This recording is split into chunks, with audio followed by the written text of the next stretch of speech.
Estamos então com o nosso resultado do último final de semana. Antes de passarmos os resultados pelo Brasil, vamos informar que no Varziano não teve rodada, devido ao feriado que nós temos no dia de amanhã, terça de carnaval, e muitos já aproveitaram, claro, para fazer a sua viagem na sexta-feira. Então, o Campeonato Varziano não teve rodada. No DR, não teve rodada no final de semana, mas teve a classificação e temos a próxima rodada. Então, a classificação até o momento do campeonato do DR, nós temos o seguinte: pela chave A, quem está liderando é a equipe do Panorama. Logo após a segunda classificação, até o momento, Ceará Veículos, Calpevi é o terceiro, Retocar Los Compadres é a quarta equipe, quarto colocado da chave A quinta, Real Madrix, e sexta, Associação DR. Já pelo grupo B do campeonato da Copa Show Festa, Barzeiros é o líder, Uniporto, segunda colocação, Poços, terceiro, Engenho Alves, quarto colocado, e Porto Vitória é a quinta colocada.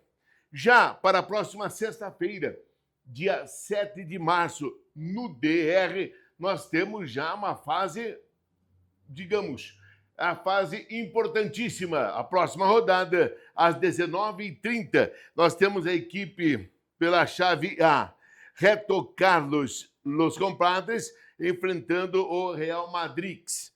E pela chave A também, o segundo jogo da noite, 20h30, Panorama, enfrentando a equipe do Cal Previ para a segunda Copa Show Festa de futebol lá junto ao DR. Vamos de resultados pelo Brasil. Começamos pelo Campeonato Paranaense, um único jogo isolado nesse final de semana. Nas quartas de finais, o Londrina, como já era esperado, venceu em Cianorte e agora jogou no final de semana, no sábado, 4 da tarde, no Estádio do Café, em Londrina, e venceu o Cianorte por 2-0. Ou seja, a equipe do Londrina já carimbou a sua passagem para a semifinal. O Atlético joga dia 8 de março contra a equipe do Azures, no sábado, no domingo, no Germano Krieger, em Ponta Grossa, 4 horas da tarde. O Operário enfrenta o São Joséense. E no domingo, o Coritiba enfrenta o Maringá, no Couto Pereira, 18h30. Importante falar que o que mais pega realmente é a equipe do Curitiba, que enfrenta o Maringá no estádio Major Couto Pereira, na capital paranaense, e tem que vencer pelo placar de 2 gols de diferença, para que tenhamos daí a penalidade. Se o Curitiba vencer por 1 gol a equipe do Maringá ou empatar, Maringá vai para a semifinal. Vamos agora para outro campeonato, o Paulistão. Começou agora a quartas de final, as quartas de finais, primeira rodada. Nós tivemos o São Bernardo perdendo para o Palmeiras. Palmeiras que quase caiu, mas não, e se classificou aí para as quartas de final e já fora de casa venceu o São Bernardo por 3-0. Isto no sábado. No domingo, nós tivemos às 18h30, Corinthians vencendo o Mirassol também na Série A do Brasileiro. No Paulistão, o Corinthians venceu por 2-0 no Neoquímica. No domingo, ontem, portanto, 20h45, na Vila Belmiro, jogo bom. Santos venceu o Red Bull Bragantino pelo placar de 2-0. E hoje, às 20 horas, 8 da noite, no Morumbi, o São Paulo enfrenta o Novo Horizontino. Esse é o Paulistão Série A 2025. E agora o Gauchão. Muitas, mas muitas polêmicas no Gauchão. No final, praticamente no último lance do jogo, o Grêmio fez o seu único gol. Perdeu para o Juventude por 2-1. Mesmo assim, o placar levou para as penalidades máximas. E aqui, o Thiago Volpi foi o grande destaque, classificando o Grêmio para as finais, pegando pênalti, portanto, o Thiago Volpi. O Thiago Volpi, a família dele é aqui da região, de Porto União, Nana Vitória, então festa aí para o goleiraço da equipe do Grêmio. Grêmio finalista, e o Internacional venceu o Caxias por 3-1, é outro finalista, então nós teremos o Grenal na final do Campeonato Gaúcho. E no Catarinense nós tivemos as quartas de final. O Brusque empatou com a Chapecoense. O Criciúma empatou com o Joinville. Uma questão importante aqui. Empataram, foram para o pênalti. Nos pênaltis, 8 para o Joinville, 7 para o Criciúma dentro do estádio Heriberto Wilson. E aqui também a Chapecoense passou nos pênaltis contra a equipe do Brusque. Nós teremos para o dia 4 de março o Santa Catarina enfrentando o Marcílio e dia 5 o Avaí, na capital de todos os catarinenses, no Clássico da Capital, enfrenta o Figueirense. Então, já classificado, e o Joinville garantiu vaga na Série D do Brasileiro, vencendo o Criciúma. Portanto, Brusque e Chapecoense passou pelo Brusque, classificou Chapecoense. Criciúma e Joinville, empate, pênalti, Joinville venceu o Criciúma por 8-7, 2 já na semifinal do Campeonato Catarinense. É bom ressaltar que o Criciúma passou em primeiro lugar, o Joinville em 8º lugar, o último que foi classificado foi a equipe do Joinville e passou para a próxima fase. No Carioca, que eu até havia mencionado, não teremos rodada... Não, teve sim.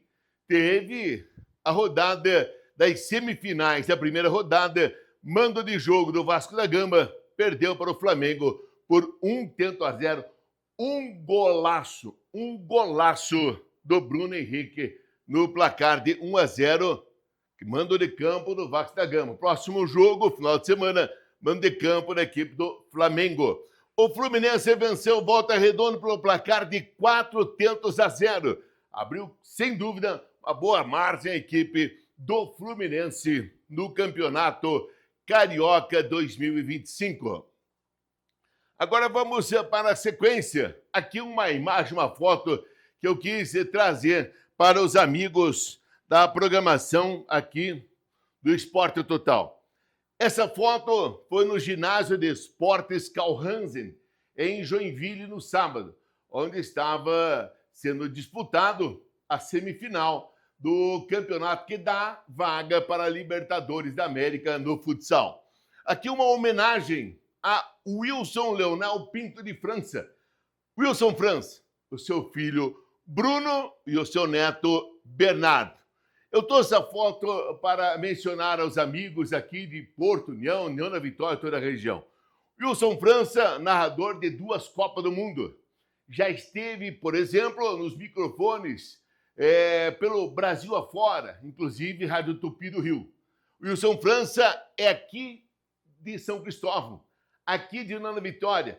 Começou exatamente os seus primeiros passos em rádio, na Rádio Educadora AM 1480, aqui de União da Vitória. E hoje recebe, portanto, uma homenagem como uma pessoa que modificou a radiofonia no estado de Santa Catarina. Considerado somente 10 anos, estou falando 10 anos, Wilson França recebeu o troféu de melhor narrador esportivo de Santa Catarina. Então, essa homenagem, mais do que justa, a Wilson França. E no ginásio de esportes Carl Hansen, nós tivemos, no dia de ontem, a decisão de quem iria disputar a Libertadores 2025. Porque a equipe do Magno Sorocaba, que foi campeão em 2024 da Libertadores, já estava confirmado. E ontem, jogo dificílimo, jogo de empates. Primeiro o Joinville saiu vencendo no Carl Hansen, ontem a equipe do Atlântico de Erechim, equipe gaúcha. Joinville, primeiro tempo, vencia pelo placar de 1-0. Logo no segundo tempo, o empate da equipe de Erechim, o Atlântico, e depois a vira no placar, 2-1. Já na metade final do jogo, a equipe do Joinville empatou. Prorrogação. Nos 5 minutos iniciais, o Joinville marcou o terceiro gol e assim deu cifras ao placar. Joinville 3, Atlântico de Erechim 2. Joinville classificado para representar o Brasil na Libertadores da América. Um jogaço alto nível incrível no ginásio de esportes Galhansen na tarde de ontem. Esses são os resultados, as informações que nós tínhamos para o Esporte Total neste final de semana. Vamos para o intervalo e vamos no intervalo agora. Eu quero convidar a você. Temos surpresa. Eu vou começar falando o seguinte. Me permitam, nós vamos para o intervalo. Atenção.